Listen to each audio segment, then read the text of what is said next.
Hello guys, welcome back to study. This is Dheeraj Kumar. देखो अभी ना आप टेलीग्राम चैनल पे जाओ, टेलीग्राम पे सर्च करो @A2Z स्टडी। वहां पे आपको मिलेगा हमारा चैनल। वहां पे देखो अभी बहुत सारे बच्चे ना जो हमारे आ रहे हैं अभी बेसिक ट्रेनिंग कंप्लीट करके, पिछली बैच वाले 02 2024 बैच वाले, उनका जैसे जैसे मैसेज आ रहा है मैं आपको स्क्रीनशॉट शेयर कर रहा हूँ। देखो हमारे बच्चे क्या कह रहे हैं, हमारे A2Z स्टडी को लेके क्या फीडबैक दे रहे हैं। जो हमारे सिलेक्टेड बच्चे हैं रक्षक बैच वाले, जो पिछले रक्षक बैच वाले, जीडी वाले हैं, कुछ लोग डीबी वाले हैं। ठीक है, जीडी वाले का डीबी वाले कहाँ से, उसमें तो डीबी की भर्ती नहीं थी, जीडी वाले हैं सब, उसमें सब के सब जीडी वाले हैं। तो जीडी वाले क्यों हमसे खुद से और कैसे सिलेक्शन ले रहे हैं, सवाल ये पूछ रहे हो। मैं हमेशा बोलता हूँ ना कि हमारी बैच आती है रक्षक, इस बार रक्षक 2.0 आई है, पहले रक्षक थी हमारी। ठीक है, पेड बैच मैंने कोस्ट गार्ड के लिए रक्षक से स्टार्ट किया था, फिर मैंने रक्षक 2.0 लाया। तो आप सोच रहे हो कि आपने तो कभी ये चीज़ लाया ही नहीं है, क्या कहते हैं, सेक्शन 2 की क्लास लाए नहीं, तो फिर जीडी वाले आप कैसे सिलेक्शन कर लेते हैं। जीडी वाले वो बच्चे होते हैं जिनका सेक्शन 2 एवरेज होता है या फिर ठीक होता है, क्योंकि बच्चा वही जीडी के लिए फॉर्म फिल करेगा ना जिसने 11-12 के अंदर अच्छे से पढ़ रखा है। ठीक है, जिसने नहीं पढ़ रखा उसका सिलेक्शन का चांस तो ऐसे भी कम हो जाता है। वो बच्चे हमसे आते हैं सेक्शन 1 करने, और हम सेक्शन 1 ही पढ़ाते हैं। रक्षक बैच में मैंने सेक्शन 1 ही इतना दमदार पढ़ाया था कि जो भी बच्चा गया वो अब देखो ट्रेनिंग कंप्लीट करके आ रहा है। ठीक है ना, तो वही चीज मैं कहूंगा कि आप जाओ टेलीग्राम पे फीडबैक देखो, देन हमारी बैचेस को ज्वाइन करके प्रिपरेशन करो। बिकॉज गाइस मैं इस चीज की ना गारंटी नहीं लेता हूँ कि हमारी क्या कहते हैं, हमारी कोर्सेज की प्राइसेज 400 में 300 में हम दे देंगे। मैं नहीं ट्रस्ट करता इस चीज में। और देखो अगर क्वालिटी कंटेंट देना हो ना तो 300 में 200 में बैचेस लॉन्च करके नहीं दिया जा सकता है। बोलोगे क्यों नहीं दिया जा सकता है?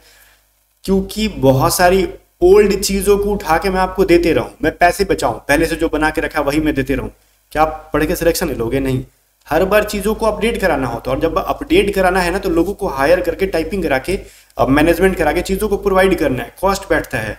तो देखो 200 300 400 में बैचेस वही प्रोवाइड कर सकते हैं जो ओल्ड चीजों को बार बार रीयूज कर रहे हैं, जो चीजें हम नहीं किया करते हैं।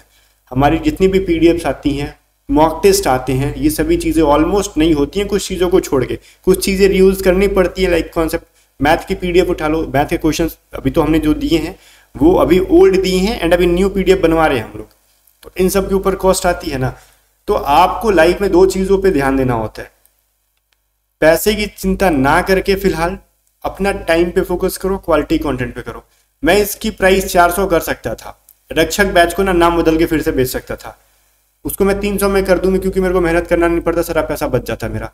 लेकिन इस प्राइस पे मैं आपको पिछली बैचेस को 933 में लेके आया था, क्योंकि मैं इसलिए प्राइस का बात छेड़ रहा हूँ ना। आपको लग रहा प्राइस ज़्यादा है, मैं रक्षक बैच को 933 में लेके आया था।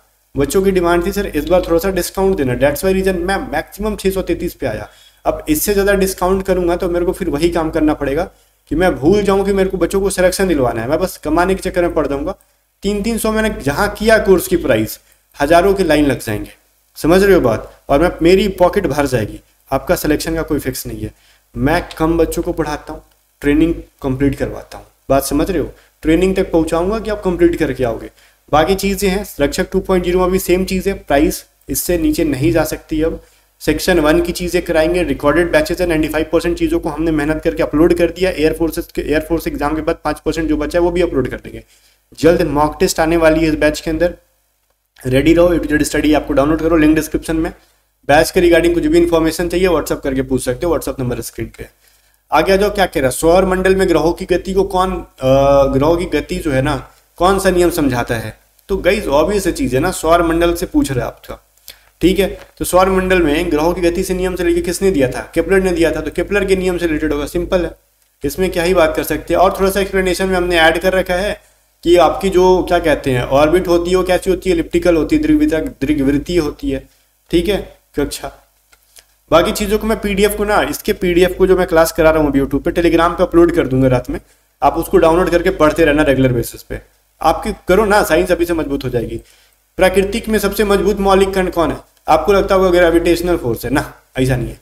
जितने भी प्राकृतिक में चीजें हैं वो एक दूसरे को पकड़ के रखी हैं, उनके बीच में अंदर में नाभिक होता है, नाभिक क्या न्यूक्लियर फोर्स लगता है उनका, उसने ना उसको मजबूती से पकड़ के रखा है, तो उसको कहते हैं स्ट्रॉन्ग न्यूक्लियर फोर्स। ठीक है बच्चा, याद रखोगे आप।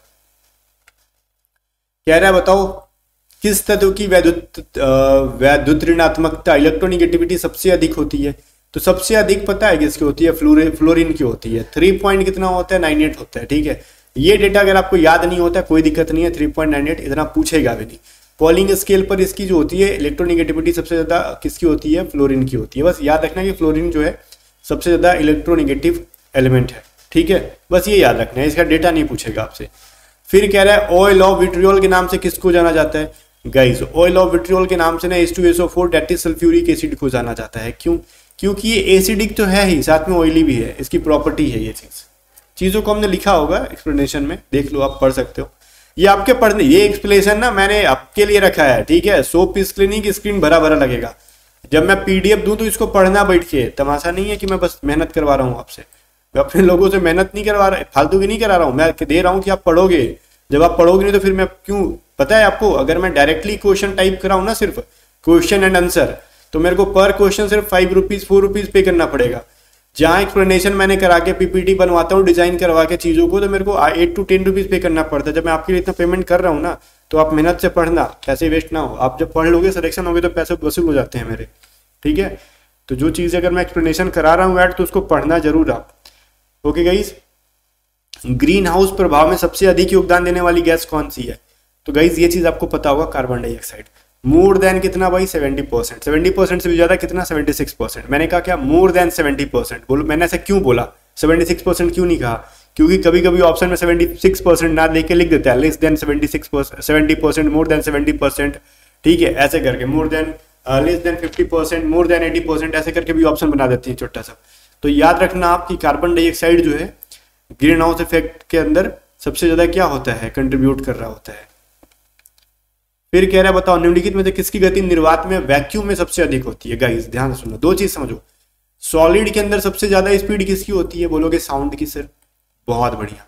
सॉलिड में सबसे ज्यादा साउंड की होती है, लेकिन वैक्यूम में कहेगा ना तो फिर किसका हो जाएगा? लाइट का। और मैंने कल इसके ऊपर बताया भी था, लाइट का क्या बोला था? 3 multiply 10 to the power 8 meter पर सेकेंड। कल ये डेटा मैंने दिया, अच्छा लिखा भी है, अभी नीचे भी लिखा है, देखो 3 into 10 to the power 8 meter पर सेकेंड। ये डेटा मैंने कल के वाले क्लास के अंदर भी कराया था। ये डेटा याद रखना, बहुत इंपॉर्टेंट है, डायरेक्टली सवाल में पूछा जाता है। वैक्यूम में स्पीड पूछ लेता है किसका? लाइट का। एसी ड्रेन बताओ मुख्य रूप से कौन एसी ड्रेन के लिए कौन जिम्मेदार है, कौन रिस्पॉन्सिबल है? Carbon dioxide, sulphur dioxide, oxygen, hydrogen. Obvious चीज है भाई, सल्फ्यूरिक एसिड बनता है ना, तो सल्फर डाइऑक्साइड ही तो रिएक्शन करके बनाएगा सल्फ्यूरिक एसिड, ठीक है, H2SO4 बनाता है ना। चलो फिर कह रहा है ओजोन परत की कमी को कम करने के लिए कौन सा प्रोटोकॉल जो है हस्ताक्षरित किया जाता है? किया गया था, ठीक है, किया गया था। जब आपसे पूछेगा ना, तो 1987 के अंदर क्या हुआ था? मॉन्ट्रियल प्रोटोकॉल हुआ था। क्यों भाई? तो CFC का क्लोरोफ्लोरोकार्बन जो है उसको रिडक्शन के लिए, उसको रिड्यूस करने के लिए इसको किया गया था एक प्रोटोकॉल को, मतलब एक समझौता हुआ था कि अब CFC को रिड्यूस करने के बारे में हम विचार करेंगे ताकि ओजोन लेयर प्रोटेक्ट रहे। सभी चीजों को हमने नीचे ऐड कर दिया है, बहुत इंपॉर्टेंट है। फिर है बताओ किस रंग की प्रकाश तरंग दैर्घ्य सबसे छोटी होती है? अब इसमें बदमाशी नहीं करना, मैंने कल पढ़ाया था आपको ये चीज। बोलोगे आपने तो ज्यादा वाला पढ़ाया था बैंगनी, मैंने क्या पढ़ाया था कल? मैंने ज्यादा में एनर्जी पढ़ाया था, मैंने तरंग दैर्घ्य ज्यादा नहीं पढ़ाया था। तो वेवलेंथ तो सबसे ज्यादा रेड की होती है, सबसे कम होती है बैंगनी की। बोलोगे सर गलत पढ़ा रहे हो, कल तो आपने कहा था कि सबसे ज्यादा बैंगनी की होती है। मैंने कल तरंग ऊर्जा कहा था, वेवलेंथ नहीं कहा था, देखो जाके, ठीक है। अगर एनर्जी पूछता तो बैंगनी की सबसे ज्यादा होती है, वेवलेंथ सबसे छोटा किसका होता है? बैंगनी का। और रेड का सबसे ज्यादा वेवलेंथ होता है, याद रखोगे इन सभी चीजों को।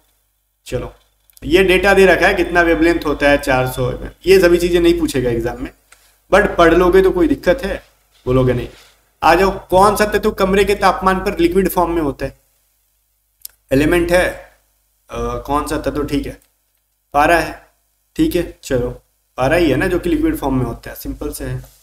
और पारा एक प्रकार का क्या है? मेटल है, ये बहुत इंपॉर्टेंट है। मरकरी क्या एक मेटल है जो रूम टेम्परेचर पे क्या होता है? लिक्विड फॉर्म में होता है। एंड एक चीज और, नॉन मेटल पूछेगा ना कौन रूम टेम्परेचर पे लिक्विड फॉर्म में रहता है? डेट इज ब्रोमीन, ये भी नोट कर लेना। क्या है भाई? सनशाइन विटामिन, ठीक है, सनशाइन विटामिन पूछ रहा है, तो सन से मिलने वाली विटामिन कौन है? Vitamin D. अब ये देख के कंफ्यूज मत हो जाना कि ये कुछ यूनिक चीज दे दिया, बेवकूफ बना दिया। Sunshine vitamin, simple vitamin D, ठीक है, कुछ यूनिक चीज नहीं है भाई, ठीक है ना। चलो स्मॉग निर्माण, जो स्मॉग बनते हैं ना उसके निर्माण के लिए कौन सा प्रदूषक जिम्मेदार है? स्मॉग कैसे बनता है? नाइट्रोजन ऑक्साइड की वजह से, आपने सुना होगा अभी। लाइक सिर्फ इसी की वजह से नहीं, बहुत सारे स्मॉग बनने की रीज़न है, बट नाइट्रोजन ऑक्साइड के वजह से भी बनता है स्मॉग इन्वायरमेंट के अंदर। आपने देखा होगा चारों तरफ, दिल्ली में अक्सर सुनने के लिए मिलता होगा। ठीक है, चलो फिर कह रहा आपसे, निम्नलिखित में से कौन सा जैव अपघटनीय बायोडिग्रेडेबल है? मतलब वो चीजें जो इजीली डिग्रेड हो जाए, मतलब मिट्टी में घुल मिल जाए आसानी से। प्लास्टिक मिलेगा हजारों साल नहीं मिलेगा, कांच भी नहीं मिलेगा, मेटल भी जल्दी नहीं मिलता है। जल्दी क्या मिलता है? पेपर, कागज, सिंपल से। आगे देखो, रिमोट कंट्रोल में किस प्रकार की विद्युत चुंबकीय तरंगों मैग्नेटिक वेव का यूज करते हैं? आपने बचपन में रिमोट कंट्रोल कार चलाया होगा, टेलीविजन के रिमोट्स होंगे, बहुत सारी चीजों के रिमोट्स होंगे, तो उनमें से किस रे का यूज किया जाता है? That is infrared. ठीक है, इंफ्रारेड किरण होते हैं उसके अंदर, याद रहेगा ना। इंफ्रारेड ही क्या करते हैं? रिमोट कंट्रोल को ट्रांसमिट करने के लिए सिग्नल की तरह यूज होते हैं। आगे जो लेजर का फुल फॉर्म आपसे अगर पूछा जाए तो आप क्या कहना चाहोगे? कहोगे जो आप बोल दो वो कह देंगे, क्या दिक्कत है? तो इसका होता है light amplification by stimulated emission of radiation. बोलोगे इतना बड़ा सर याद होगा? अब क्या कर सकते हैं, करना पड़ेगा, करना पड़ेगा। और क्या कह सकते हैं, पूछा है आपके एग्जाम में लेजर का फुल फॉर्म। आगे आ जाओ, कह रहा है जब कोई तरंग एक माध्यम से दूसरे माध्यम में जाता है उसकी आवृत्ति पर क्या प्रभाव पड़ता है? उसकी फ्रीक्वेंसी पे। अब एक चीज बताओ मेरे को, अगर मैं कहता हूं एक मीडियम से दूसरे मीडियम में जाओगे तो आपके ऊपर क्या डिपेंड करेगा? तो मैं आप क्या बोलोगे, सर वो मीडियम बताओ कैसा है? वो मीडियम पानी हो सकता है, वो मीडियम झाड़ी हो सकता है, वो मीडियम खुला हवा हो सकता है। तो ये तो डिपेंड करेगा ना कि वो डेंस है, ठीक है, या फिर स्पेयर है, मतलब वो सघन है या विरल है, कैसा मीडियम है, उस पर तो डिपेंड करता है। तो ऑब्वियस चीज है ना, ये माध्यम पे डिपेंड करता है। अब कैसा मीडियम है कुछ जिक्र नहीं है तो सीधे डी आंसर मार दो। बढ़ जाएगा घट जाएगा पट से आंसर मत किया करो, चीजों को समझा करो। ठीक है, चलो इसका आंसर सी दे रहा है क्या? जब अच्छा एक तरंग जब एक माध्यम से दूसरे माध्यम में जाएगा तो उसकी आवृत्ति पर, फ्रीक्वेंसी पे क्या पड़ेगा?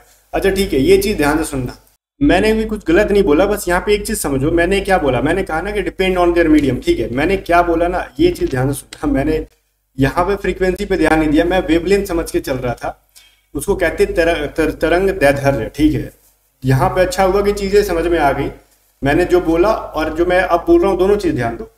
यहाँ पे अगर फ्रीक्वेंसी बोलेगे ना तो फ्रीक्वेंसी तो अनचेंज ही रहेगा, लेकिन वेवलेंथ चेंज होता है। ठीक है, वेवलेंथ क्या होता है? चेंज होता है। तो वेवलेंथ पूछेगा तो कहोगे depend on their the medium, और फ्रीक्वेंसी पूछेगा तो आप कहोगे रिमेन कांस्टेंट। ठीक है, ये एक अच्छा सा सवाल है जहां पे मैंने भी पढ़ने पे ध्यान नहीं दिया इसको, क्वेश्चन को। ये आवृत्ति का मतलब फ्रीक्वेंसी, और फ्रीक्वेंसी जो है चेंज नहीं होता, और यही पे वेवलेंथ देता है ना उसका, कि वेवलेंथ पे क्या फर्क पड़ेगा। तो ये कहोगे कि ये मीडियम पे डिपेंड करता है। ठीक है, देखो इसके अंदर हमने दे भी रखा है ये, लेकिन तरंग दैर्ध्य, वेवलेंथ और वेग स्पीड बदलते हैं। ठीक है, तो ये चीज बहुत इंपॉर्टेंट है। ऐसे क्वेश्चन को ना बड़ा आराम से पढ़ा करो। यहाँ पे मैं भी मिस्टेक कर गया, पढ़ने में मैं मिस्टेक कर दिया। मैंने ये फ्रीक्वेंसी पे फोकस ना करके दिमाग में वेवलेंथ को लेके चल रहा था। चलो, बड़ा ही डेंजरस क्वेश्चन था भाई वो। जैसे एक क्वेश्चन पहले लोगों को डिस्टर्ब करता था, जैसे कहा था ना कि मास वाला और वेट वाला, कि मून पे जाएगा अर्थ से तो मास में और वेट में क्या चेंजेस आएंगे। तो कभी कभार मास दे देगा, लोग फटाक से वेट समझ के आंसर कर देते थे। तो वही चीज है, और एक दो बार मैं भी फंसा हूं उसके अंदर। आगे आ जाओ, कौन सा नियम कहता है कि प्रत्येक क्रिया के प्रति विपरीत एक प्रतिक्रिया होती है? बोलोगे सर इसका तो सिंपल सा लॉजिक है, न्यूटन का थर्ड लॉ। ठीक है, इसमें तो कोई दिक्कत नहीं है। फिर कहोगे ह्यूमन बॉडी के अंदर जो है आरबीसी कहाँ पे? रेड ब्लड कॉर्पस जो होता है ना, या फिर रेड ब्लड सेल्स, इसको आरबीसी को रेड ब्लड कॉर्पस भी बोला जाता है, रेड ब्लड सेल्स भी कहा जाता है। तो ये कहाँ बनती है? तो बोन मैरो के अंदर बनती है, अस्थि मज्जा के अंदर बनती है। तो ये चीज आपको पता होना चाहिए। बोलोगे बायोलॉजी के क्वेश्चन, हाँ एक आध शिफ्ट में रहते हैं बायोलॉजी के क्वेश्चन, मैंने बहुत ही कम ही दिया है। ओजोन परत के क्षरण के लिए कौन जिम्मेदार है? तो पिछले क्वेश्चन में मैंने बताया था ना मॉन्ट्रियल प्रोटोकॉल के अंदर क्या, कि जो 1987 में जो समझौता हुआ था उसमें सीएफसी को रिड्यूस करने के बारे में बात किया गया था कि वो सीएफसी जो होता है, क्लोरोफ्लोरोकार्बन जो होता है, ओजोन लेयर को क्या करता है भाई? हानि पहुंचाता है। ठीक है, चलो,